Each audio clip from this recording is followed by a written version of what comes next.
Ever feel like you're working hard but not really getting anywhere? The problem isn't effort, it's effectiveness. And that starts with how you see the world. So, in this episode, I'm breaking down the book, The 7 Habits of Highly Effective People. Not just what they are, but how I apply them in my own life. You will hear my take on each habit, the challenges I faced, and what actually works. And by the end, you will have a fresh perspective and practical ways to level up your own effectiveness.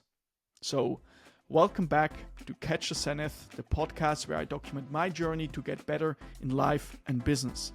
And by the way, if you're new here to this podcast, I'm Nicola, an entrepreneur and master student, so please share and enjoy. Now, if you want to change your life, you first have to change yourself. And to change yourself, you need to change the way you see the world. That's basically the foundation of the 7 Habits of Highly Effective People by Stephen R. Covey. This book isn't about quick hacks or surface level tips, it's about shifting your mindset and building habits that create lasting success. And in order to understand the 7 habits, Covey first introduces 4 core ideas. And the first idea is paradigms. The way you see the world shapes your reality. That's basically what this idea means. You don't see things as they are, you see them as you are. Basically, you see the world through your own lens. Paradigms. That's an important concept first to understand in this book. The second one is then principles. These are universal truths like honesty and integrity that never change, no matter the situation. And third, these are habits. Small repeated actions shape who you become. And Covey says, habits are like a cable. We weave a strand every day until it cannot be broken. And the last one is the balance of P and PC.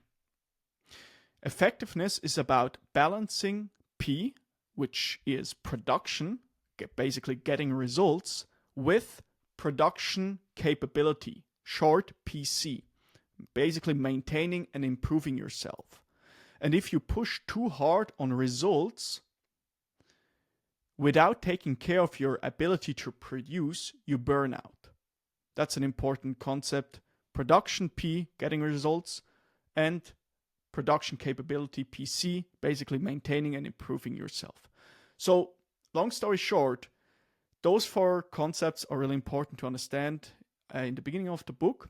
So now I will dive into each of those habits based up or building up on this foundation we just laid out. All right, first habit, be proactive. Being proactive doesn't necessarily mean to be pushy or aggressive. It does mean to recognize our responsibility to make things happen. Basically, you're the creator. You're responsible for your own life. And Covey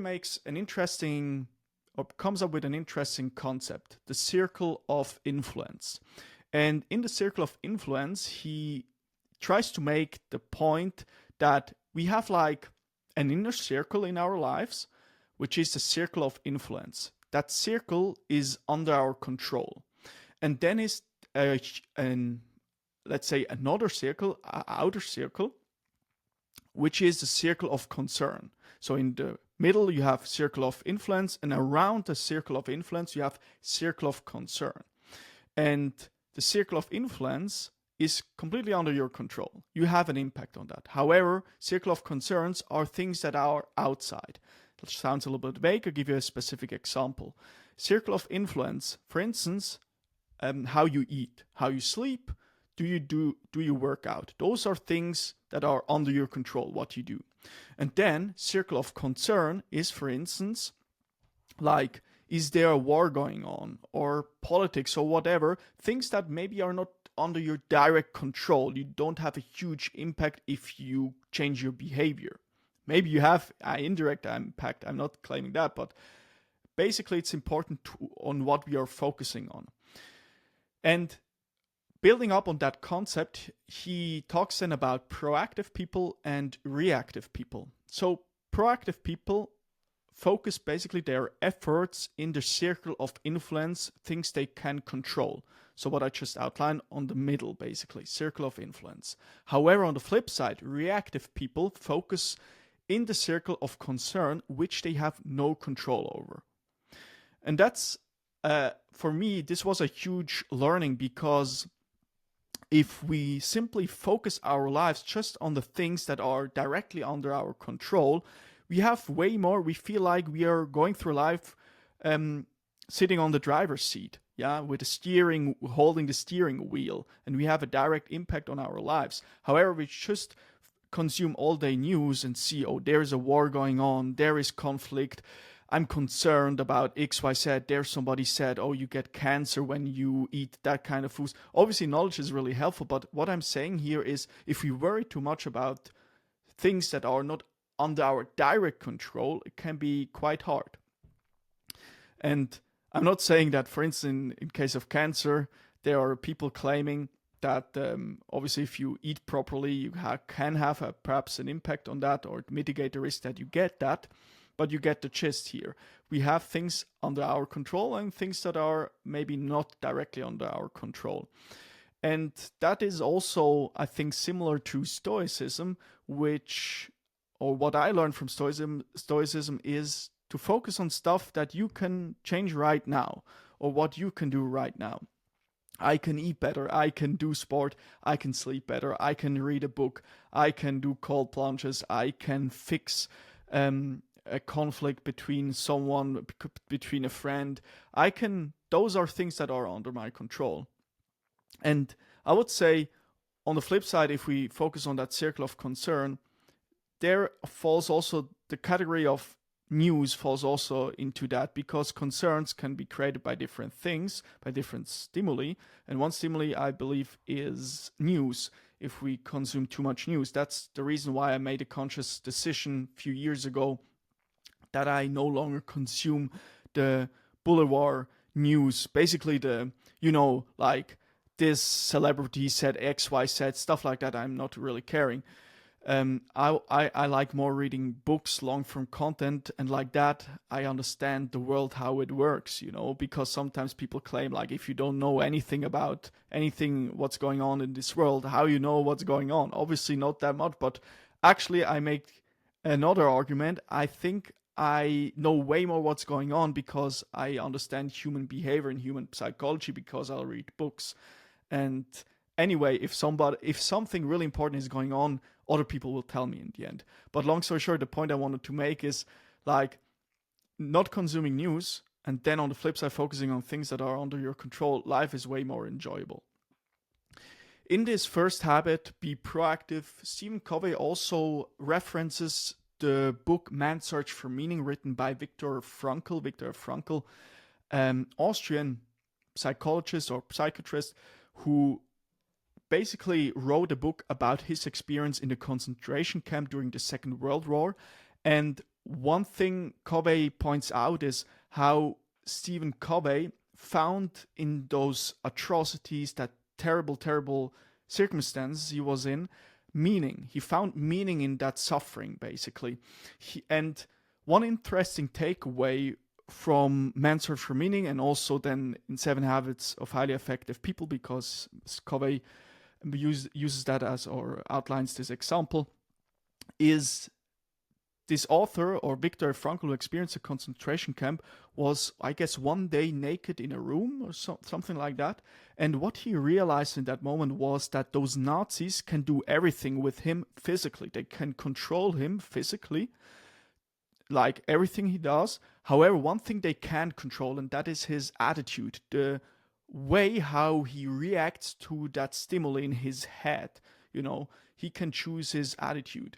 Now, translated this onto our lives, or into my life, what was my learning then is, when something is happening, something uncomfortable, maybe a conflict, I still can choose my reaction on that stimuli, basically. So, give you a specific example. Let's say a coworker of mine is in a bad mood and is provoking me with something, whatever.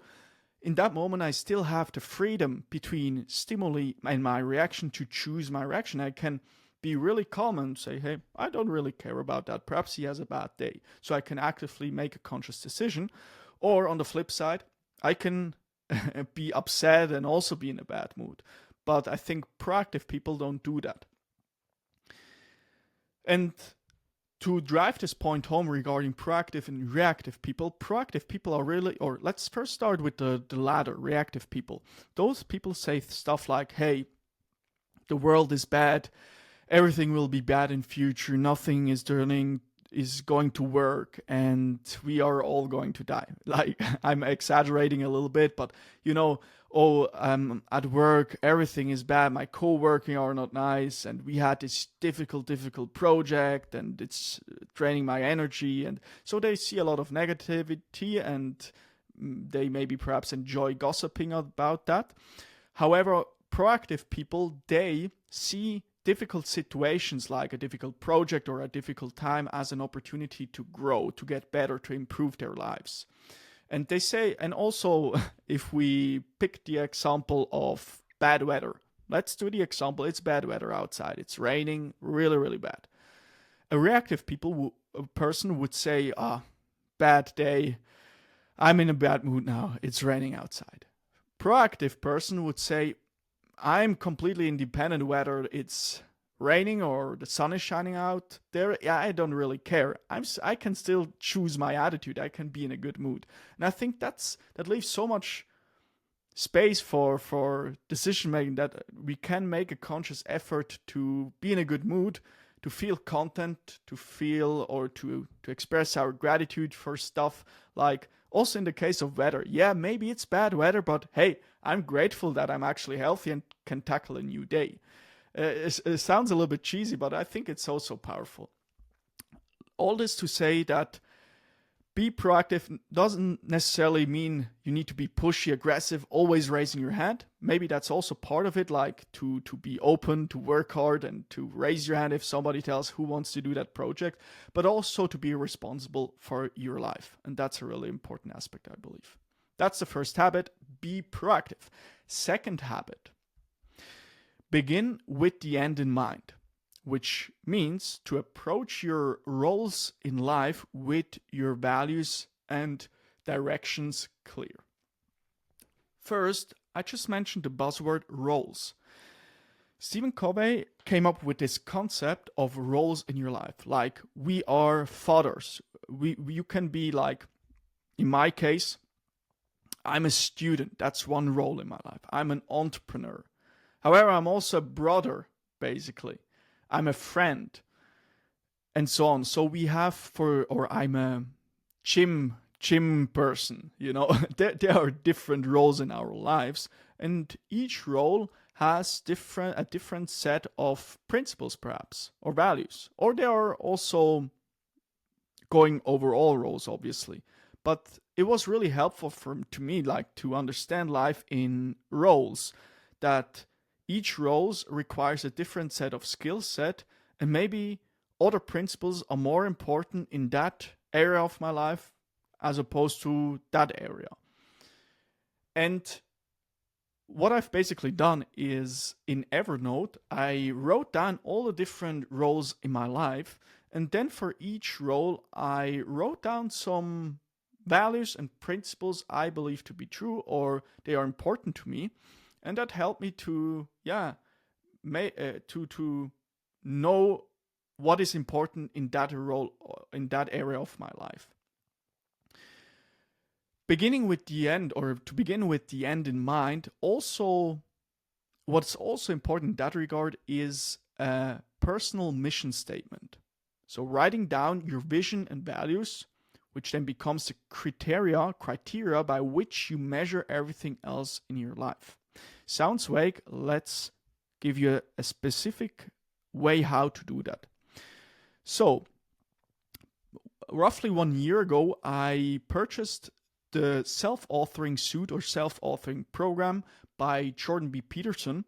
A really powerful, he has also 2 co-founders, but he's the main marketing person behind it and the creator, I would say. He has or three people basically created that program, just to be clear here. I went through that program, and what it helps you to do is you first write about your present. You want to work on, or you want to get to know your strength, your weaknesses, things you can do better. Then you write about your future, and you create a kind of life mission, vision, and goals. You know where you want to go, basically. And then you write about your past. Now, what I found especially valuable in that program was all aspects but the future authoring part, because you think actively about your future, where I want to go.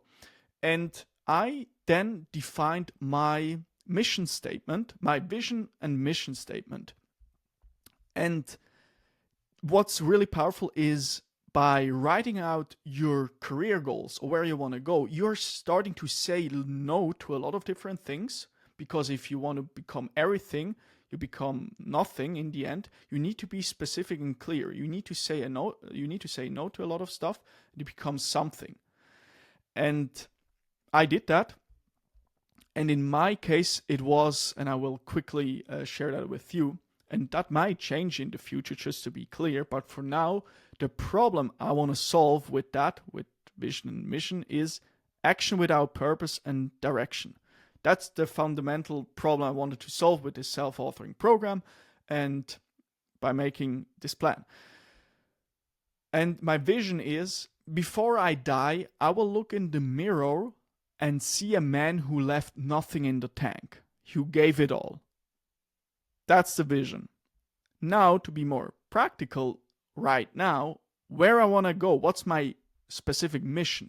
In my case is to be a serial B2B SaaS, software as a service or software entrepreneur, through building, sales, and leadership, through those three skills. And this really helps me now to navigate life. What exactly am I doing? So, and right now, for instance, I work now for 6 to 9 months on a startup project. We wanted to build a B2B SaaS project, which last week we ended this project because of a really challenging target group, and we never found the real problem we want to solve, the real business problem we want to solve. So we made this decision, and now I decided to acquire more skills, particularly in B2B software selling, B2B SaaS sales basically, which is pretty specific. I want to become a master in B2B SaaS sales. Why that? I recently came across this Robert Greene podcast episode with Stephen Bartlett, and he said, skills are the gold of the 21st century. And he mentioned an example of, imagine you have the possibility, you get a job offer to work at Goldman Sachs, like prestigious company, you earn a lot, maybe you will earn 200K. But then you also get a job offer to work in a startup for 80K a year. Not that much, maybe for your current level you're at. However, what Robert Greene suggested was that you should basically choose the startup, because you can learn so much. You're maybe in a small, agile, lean team where you can execute fast, you can build things from the ground up. You learn so much. You learn really valuable skills. And right now I'm actually in the interview process to work in a B2B software company and to work as a sales development representative, which is a fancy word for someone who generates leads, people who are interested in the stuff you sell, basically. So a lot of cold calling, cold outreaches, and really to start at the basics. Although I did a lot of sales already before, with my previous 3 businesses, I learned a lot, but I think it's important to go one step further and do that in a software setting. So, and why I'm telling you all this is I'm saying no to a lot of different things. I could also do like consulting sales, or I could do something different, but I'm saying yes to this one thing, B2B SaaS, and no to a lot of other different things. And for now, I found that really calming, because it gives me clarity. Before, I remember I wasn't entirely sure in which direction I want to head or towards what I want to head to. And now I have a clear mission, and it reduces a lot of anxiety. And, nowadays we have a lot of information out there, what we could do with our career. But nobody tells you need to, or really rarely people tell you need to sit and think about that and write in order to come up with a clear career path or where you want to go. And that's exactly what I did. And it helped me so much, reduce so much anxiety and gave me so much clarity, because you have so much advice, but only you know who you are. And by going through this program, which I mentioned by Jordan B. Peterson, self-authoring program, you have a clear, let's say, step-by-step explanation how to do it. It's like a writing program. I found that so valuable.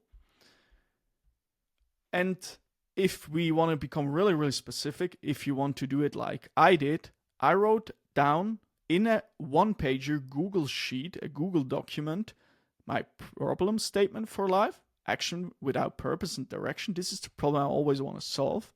My vision: before I will die, I will look in the mirror and see a man who left nothing in the tank. And my mission: to be a serial B2B SaaS entrepreneur through building sales and leadership. And that's the North Star, basically.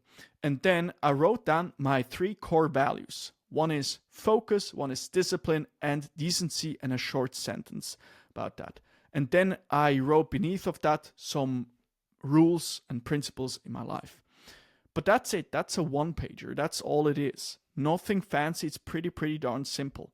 But it helps me to navigate life better and to make decisions based on a clear set of rules and a clear mission I have. And then it's also easier for me to say no in situations where I could start something else, where I can do something fancy, What is also interesting, like this shiny object, like I could start here, a business in a totally different industry.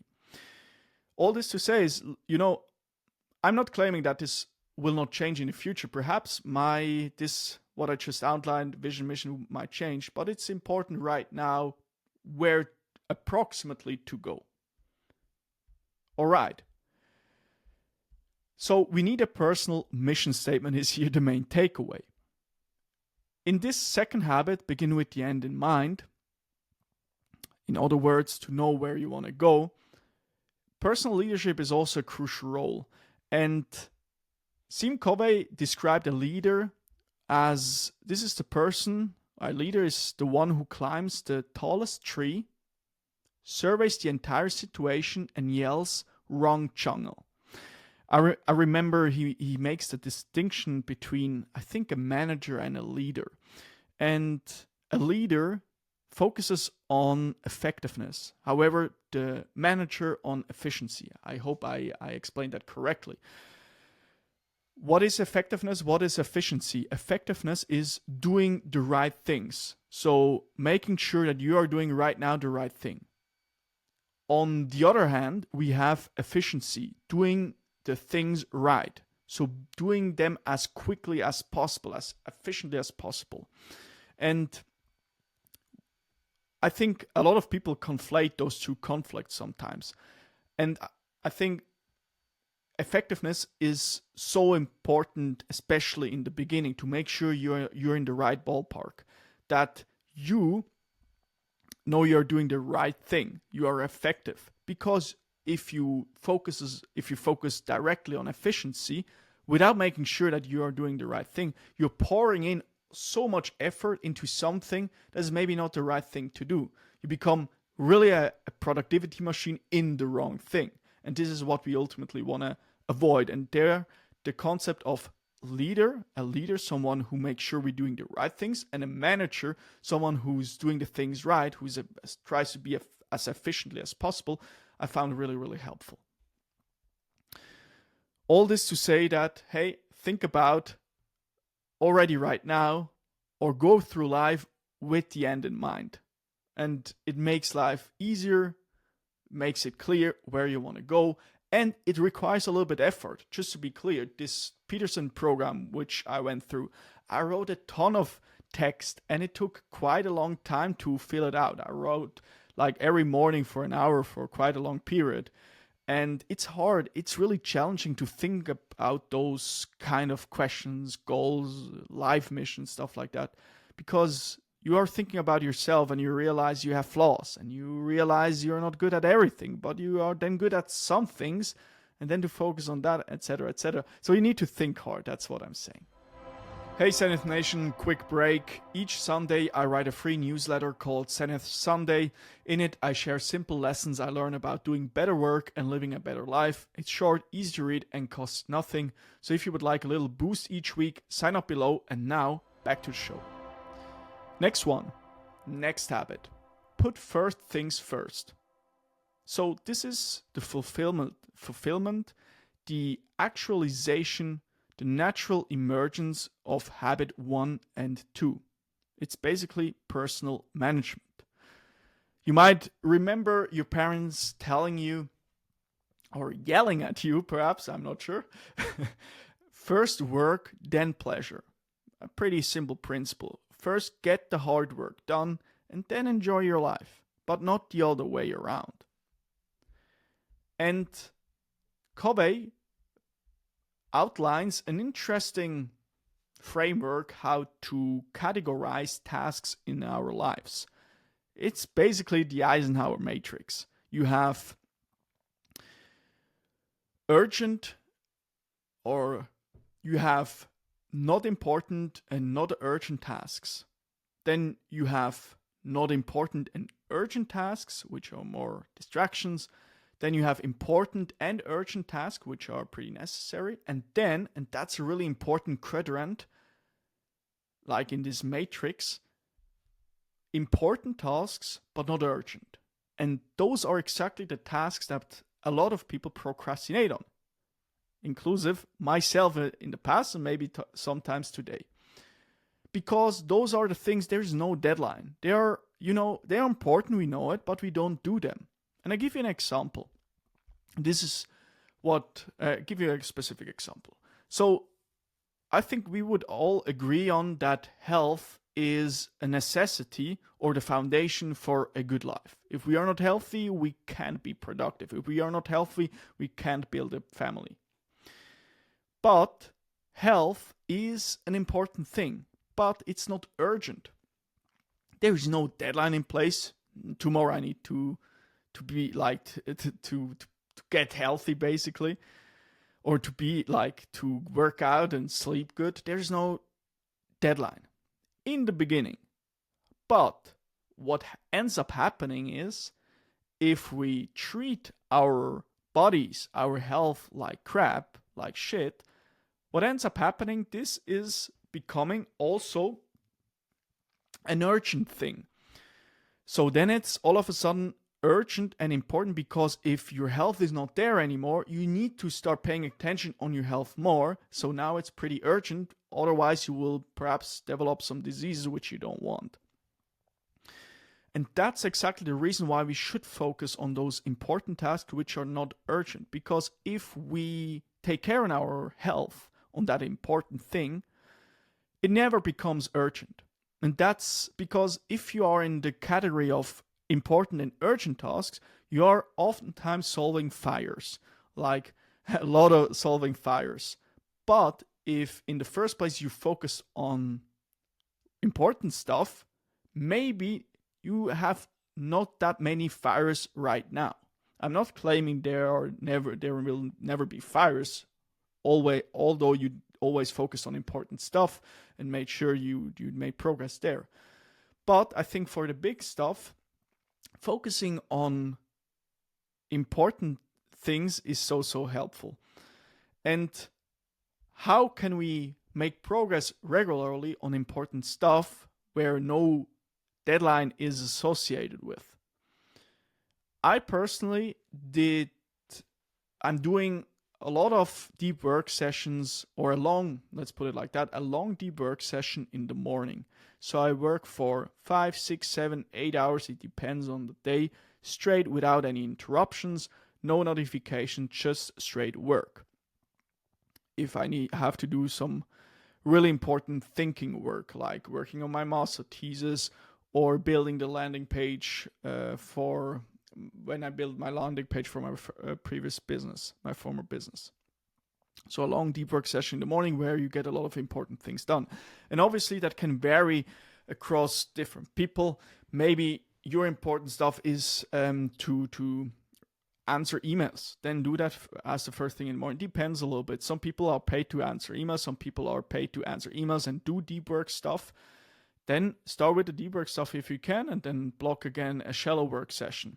Deep work is doing one thing at a time, focused, and then shallow work is more that multitasking stuff like answering emails, answering Slack messages, etc. So it doesn't require that much cognitive effort. All this to say that focus first on quadrant 2 in the Eisenhower matrix, which is the quadrant where there are important tasks but not really urgent. And we have to say no to other activities and focus first on that. And Covey also talked about stewardship delegation. Focus on results instead of methods. So I think an important part is also to be willing to delegate certain things that other people are better doing it, or they should do them, those tasks. And also to think about more about the results and not about the methods. And what exactly do I mean with that? Thinking about the next fancy tool you could use is super cool and involves super much novelty. Like, oh, again, a new tool, and then you have this dopamine spike. But quite frankly, it doesn't make you way more efficient. They are really alike, and that's part of the reason why I try to focus in my life on few tools that make me fundamentally more productive, and everything that is just nice to have and looks like it makes me more productive, I delete, I eliminate basically. And I'm doing sometimes like a routine where I delete a lot of stuff on my phone, apps I don't need, or on my computer as well. And if you delete, by the way, a lot of different things, and you have a clear desktop, a clear phone, you have less clutter. And if you have less clutter, you can make better decisions. And if you make better decisions, your life will improve, which is quite nice. All this to say that I would say the results are more important than thinking about all the fancy stuff we could do to get there. Do the basics, do more of them, do better, and maybe then think about new stuff. So that was habit number 3. Put first things first. Now let's continue with the 4th habit, which is think win-win. So thinking win-win, there it's not your way or my way, it's a better way, a higher way if we work together. And win-win is the only real alternative in interdependent realities. You have to be courageous and confident. Sounds why I'm bringing that up. Covey had like a matrix with 4 quadrants where you have lose-lose behavior, lose-win, win-lose, and win-win. And to make it uncomplicated, we should focus on win-win behavior, where we find a way, a game that both parties are willing to play. And I think that's a super helpful question if we are dealing with people. Which game are we both willing to play? How do we negotiate here to find a game where we are better off together? And I found that, quite frankly, not only helpful in the business context or professional world to make sure that we think both win-win, we want both the best for each other and for ourselves, and hopefully find a super solution together, or a contract or whatever, we agree on something, but also in relationships. And Jordan B. Peterson has this, he said in a podcast, I think, in most relationships, you can break up or you can have 1,000 fights. And if you have 1,000 fights, you don't have to fight. You make peace that way. I found that so super helpful, because my mind, like, I remember in the past, like, I had some friends, and maybe one friend, we we had some dispute, maybe a little fight about something, and then my mind sometimes goes into that extreme scenario where I think, oh, I don't want to be friends with that person anymore. However, if you have to fight right now and maybe some more, you will make peace and you will get along with each other and maybe find a big game which are both of you willing to play. But it's always easier to escape, to say, like, the grass is green on the other side. And fair enough. In some cases, it definitely is. I ended many friendships because I thought, okay, those are destructive people. And I think we should be, or at least for me, I need to be very, very consequent. And this served me pretty well because Charlie Munger, I remember he said something like, there are so many rat poison people out there. And if you think like, that's kind of true. There are a lot of bad people out there. And obviously you want to make sure that you have productive, healthy individuals that make you a better human being and vice versa. But coming back on this quote, it's just like, if we know this person is actually similar values, we want to go in the same direction, but sometimes we have a dispute, it's not really helpful to just say, you're an idiot, I'm going away, or you go away.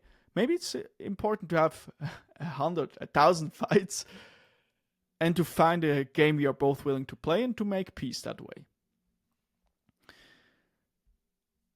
And yeah, long story short, think win-win, create a win-win situation which sounds so cheesy, but it's so powerful in so many regards. And you can really negotiate about stuff. I found that so powerful.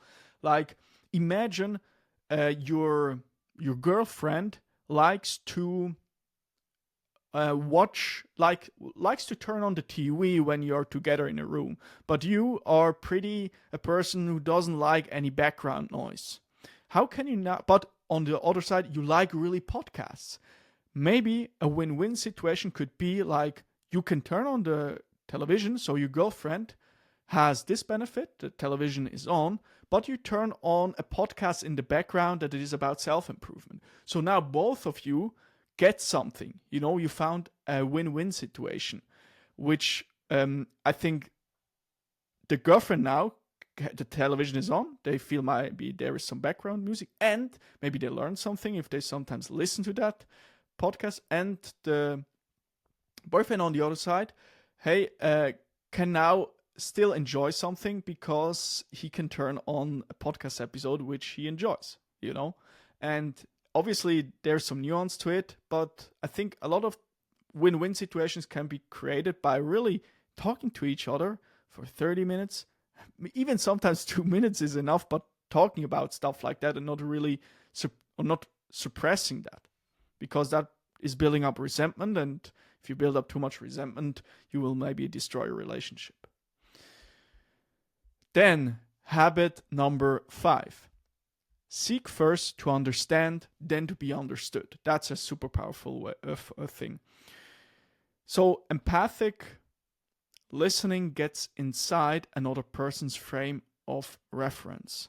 You look out through it, you see the world the way they see the world, you understand their paradigm, how they feel. So let me explain that here, or give you an example.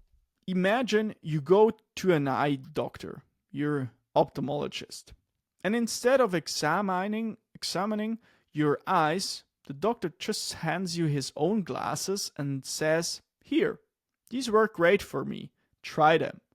So you put them on, but everything is blurry. You tell him they don't work, and he insists, no, they worked for me, just try harder.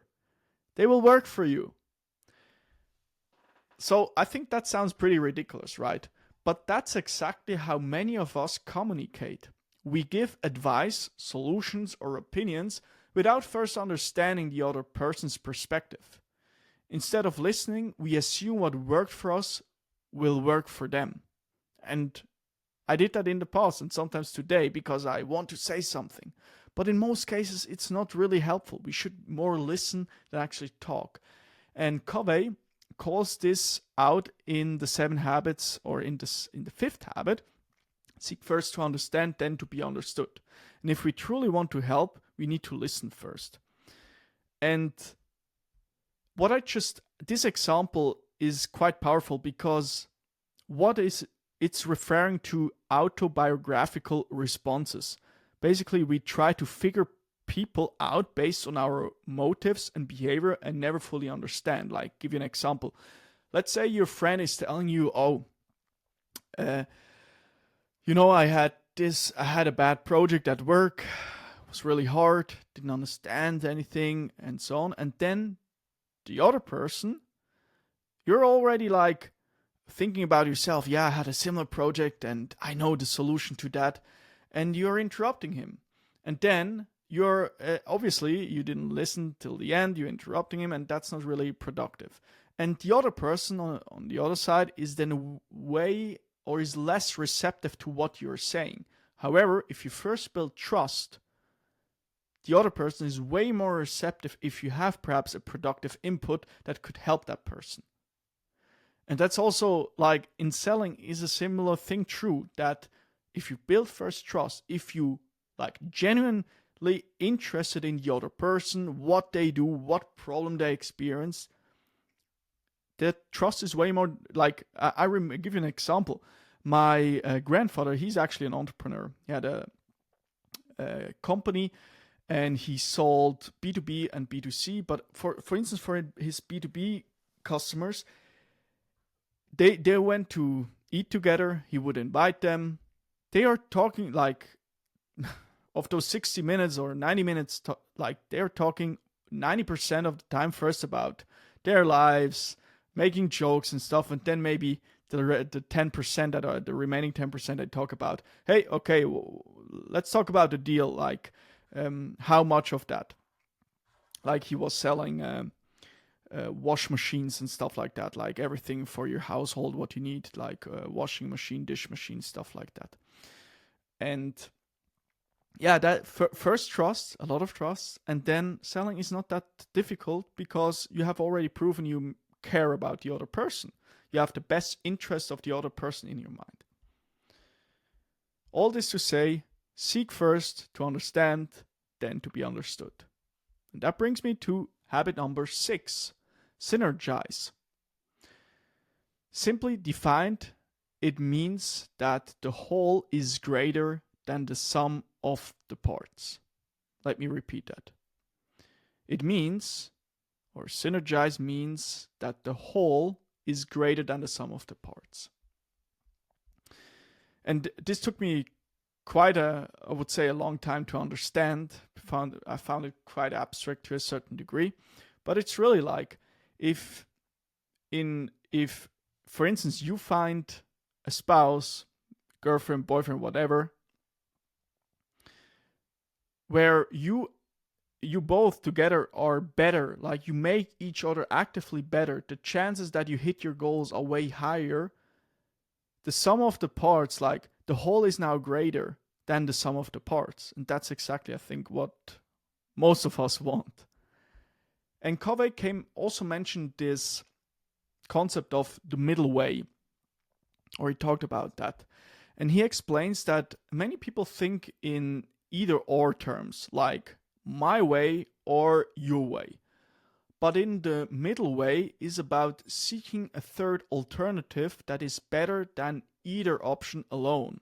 You might remember this example before background podcast episode.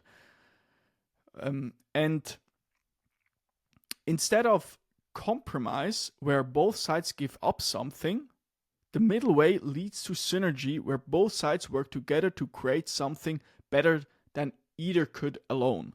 And obviously there are some nuances, like before, there is maybe something to give up, but the upside is maybe way greater because now both of you have like an enjoyable time. You can talk about productive stuff, whatever. And it's hard, obviously. It's easier said than done, but the middle way leads to synergy, where both sides work together to create something better than either could alone. And this is also true, like if you think in a business context. Imagine you are doing a software company, like I wanted to do now for 6-9 months. I was working on that project.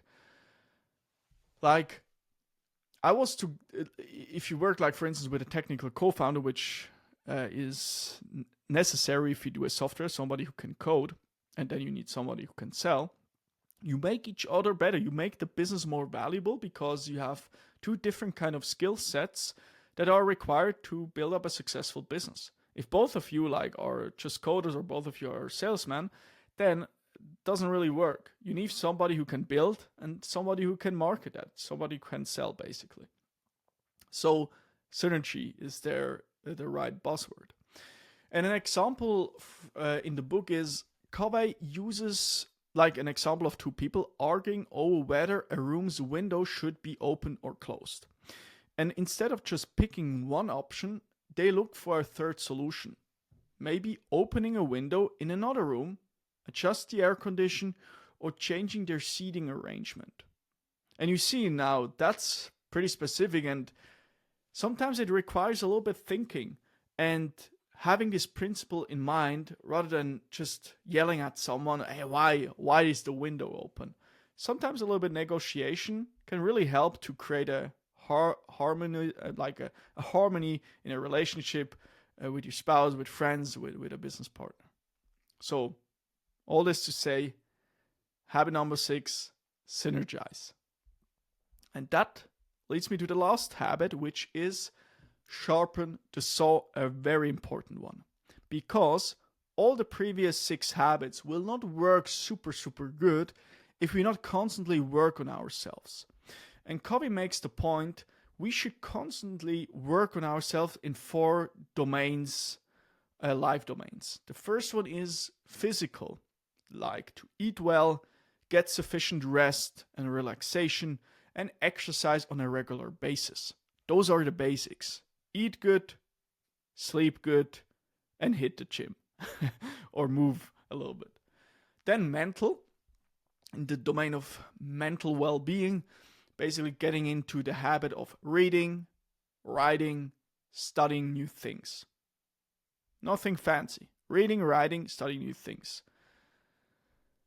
And then the spiritual world or domain where we meditate, pray, immerse in great literature and music, communicate with nature.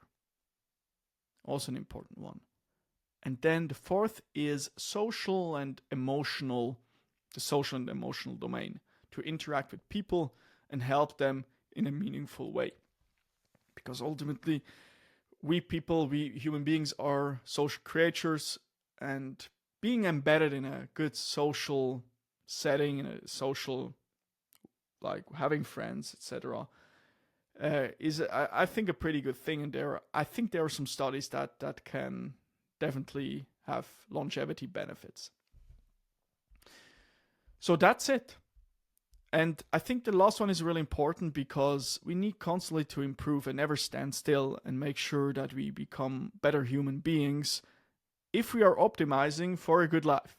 If you're optimizing for something different, do whatever works for you, of course. But I think, that helped me pretty well in my life. And I remember when I read this book, that was, I think, in 2020, or in 2021, and it really it shaped my approach to a lot of different things in my life. And because the habits are so clear and simple, and there are a lot of different stories in the book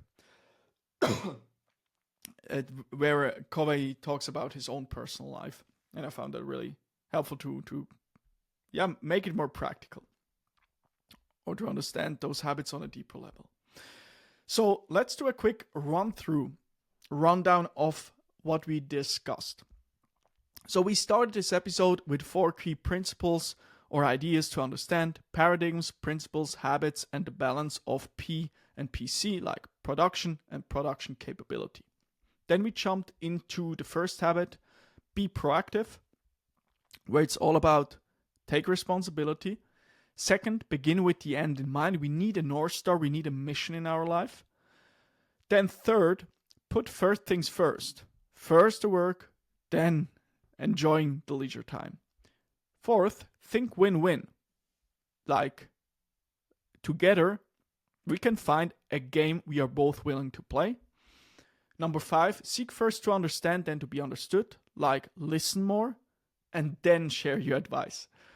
6, synergize, like you remember that the whole is greater than the sum of the parts, if there are some cool, good synergies. And lastly, to make sure that we constantly get better and that those previous 6 habits work properly, we need to sharpen the saw and work in the domain of our physical world, mental world, spiritual world, and social, emotional world as well. So, that's it. Thank you so much for listening, guys, and I hope you enjoyed. Bye.